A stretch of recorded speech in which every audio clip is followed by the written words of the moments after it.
Hello again, everyone. This is Randy, your sewing machine man. We're looking at a Singer Simple. So right there. And this is the model number 3116, made in China. Now, I'm not a fan of machines made in China, but I'm just going to make a simple case here for this little machine.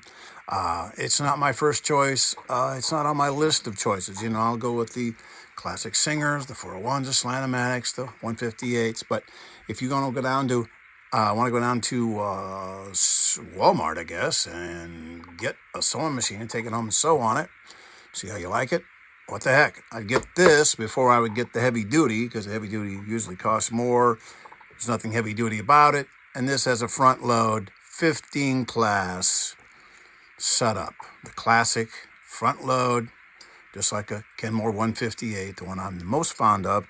And look, all this stuff is made out of, what's that cool noise it's making? Oh, that's chrome-plated steel. That's a plus. And inside here, chrome-plated steel. And it's easy to time and stuff like that, because machines will get out of time, especially ones like this one and the Singer heavy duty. That gets out of time most often because people actually fall for the scam that it's heavy duty, and they knock it out of time. This one come in with a size 16 needle in it, and the point of the hook was beat up. And of course, the point of the hook will get a burr on the end. There's 4 axes here on the hook. 4 axis. You go, take your nail across the top and go to the right, and then on the back to the front, and then underneath to the front, and then on the front axis to the front. So 1, 2, 3, 4.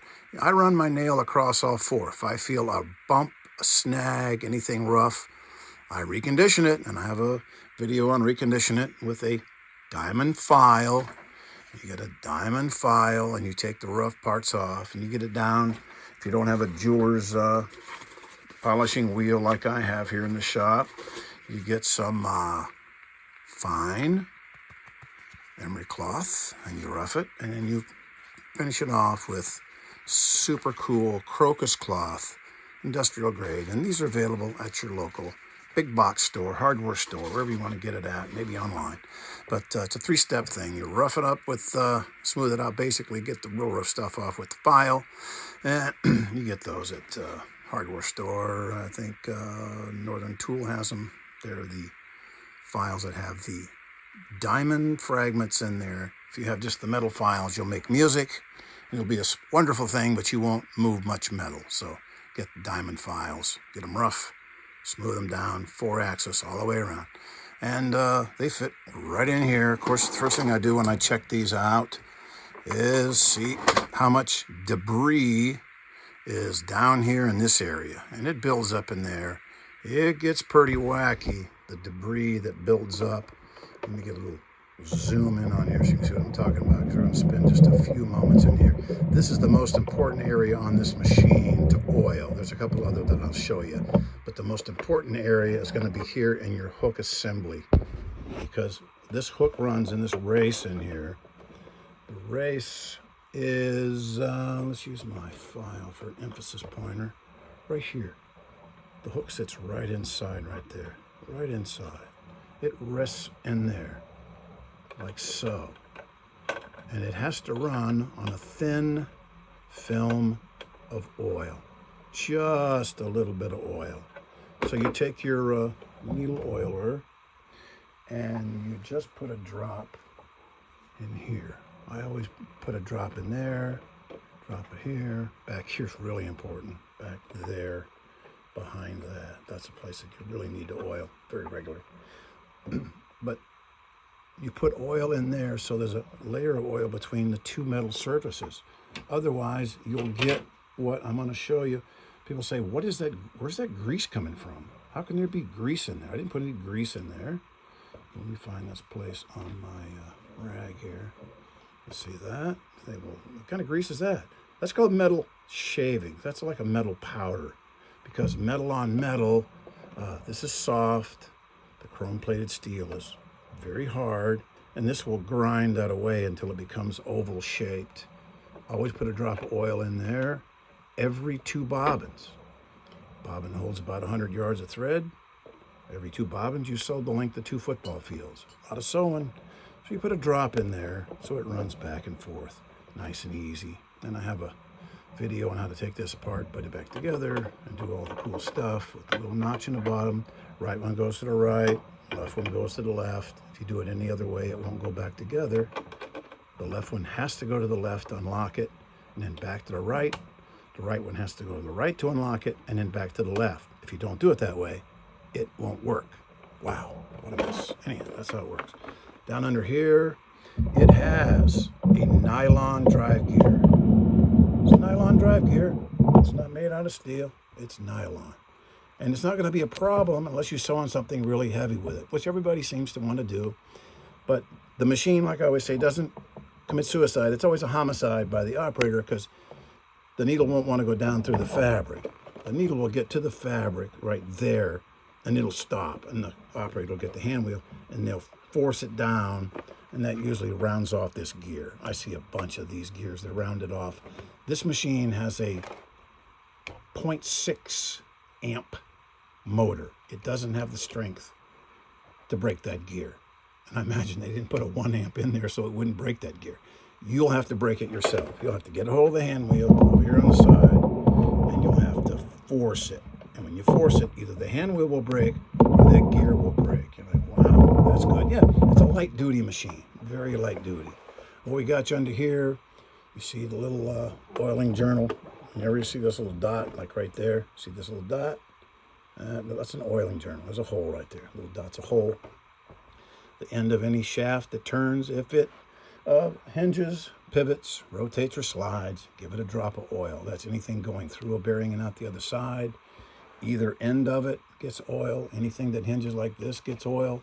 And this one, the most important place on this machine, the one that locks up, I guess, about as often as the bearing under here. This bearing under here that I showed you behind the hook to oil that gets dry and locks up. But the one that really locks up is at the very end of this right here. At the very end, up in there. Let me shine a light up in there. Maybe I can show that to you. If you have a long extended spout oiler, you can get up in there. Right up in there. There is an assembly up there. I'll give you a better look at it so you can see what's going on. There's an assembly up there in your Singer Simple and a lot of other Singers and Brothers and a lot of machines. Right there. It goes around that main shaft up there. And it is not round. It's oval shaped. And what it'll do is it drives this right here. Okay? It's like a crank rod and a piston connecting rod. And what it does is it has one metal system that goes around and inside one, and it goes like that. And that will absolutely lock up because you have to put oil on it. And while you're up there, you can oil either into your shaft. You can also oil over here, a very important place. Let's see if I can show that to you. Very important place right over here on the left-hand side. That's where your reverse operates. That's a little slide there. You can see it moving when you're on the machine. So you take your time, find the places that move, you put a drop of oil on them. Over here on the right-hand side, you got to take the daggone side cover off. The side cover comes off. When it's on, I'll plug this real quick. When it's on, you'll see a big gaping hole there. This will be on it. See, this comes over like so. It's like, well, how do I get this side cover off? This just slides right off, okay? It's got a notch there. It's got a point on the side to put it on. One screw, this comes off. This side cover comes off. And you can oil this thing very well inside and out, up and top and bottom, all your important places. Over here on the side, you take the side cover off, and you oil over here. Your needle bar slides up and down. And all of your connectors in there, they pivot, they hinge, they rotate. Drop, drop, drop, drop, drop. All those places absolutely get a drop of oil. Now in this one, you can just sew on medium to light. You get on heavy stuff, it's just gonna tear it up because you're gonna turn that hand wheel real hard and it's gonna make a mess. It's got a good needle plate, a good heavy metal needle plate that's not gonna bend with your bare hands. 15 class system. So, you know, I throw rocks at some of these little plastic machines, and I know you people are going to buy them because you can't find a 401, a 403, a 404, a 500A. You can't find a 158. So you need a sewing machine, so you get one of these. So first thing you do when you get this one, you take your reverse lever off, put some glue in there, put it back on. It's going to break. Be careful. That's your reverse lever. It's just going to break. It's plastic. It's its job. Never disappoints. So, a couple of helpful hints on this little guy. It'll last you a while, and they are disposable. You know, you buy one, $159. You buy a Viking Husqvarna that I wouldn't have. I would rather have this than a Viking Husqvarna, no matter what they are, no matter from the very first day to the one they made this morning. I will take this one over those because it's a 15 class system with metal parts, no electronics, nothing crazy. And if it goes south on you, doorstop, go buy another one. And I hate to say that, but that's where we are right now. Unless you can find a classic vintage machine, you can do worse than a Singer Simple. It's not a bad little machine if you keep it within its parameters of abilities, and that would be light to medium. Don't get on the heavy stuff. You'll beat the daylights out of that hook. Of course, it can be reconditioned, which I did. This one had a size 16 needles. She was sewing on some heavy stuff, and that's what causes the problems. But it's fixable, and it will be fixable for quite a while. So it's not going to be like you're throwing the money down a hole, like on some of those heavy duties. The plastic bobbin case spins out. First try, if it's misthreaded, and it's game over. Of course, on any of these machines, you want to make sure you thread them properly. Always lift the presser foot up, you know, go around, through, up and down like you're supposed to. Thread before you thread the needle, lower it, test, pull, make sure you got good resistance.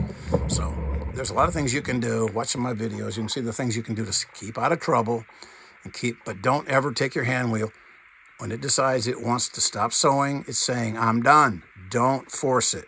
It'll break the hand wheel or it'll break that gear down underneath there. I see these all the time with one of those two. And if it locks up, oil that assembly up there on top, that eccentric up there, or behind your hook down there. That's the big things to watch out for on the Singer Simple. It's not the best machine in the world. It's certainly not the worst. And if I only had $150, I'd run down to Walmart and get one of these. And just the first thing you do when you get it is you oil it because it's dry as a bone. All right? Singer Simple. It's the model 3116. Thanks.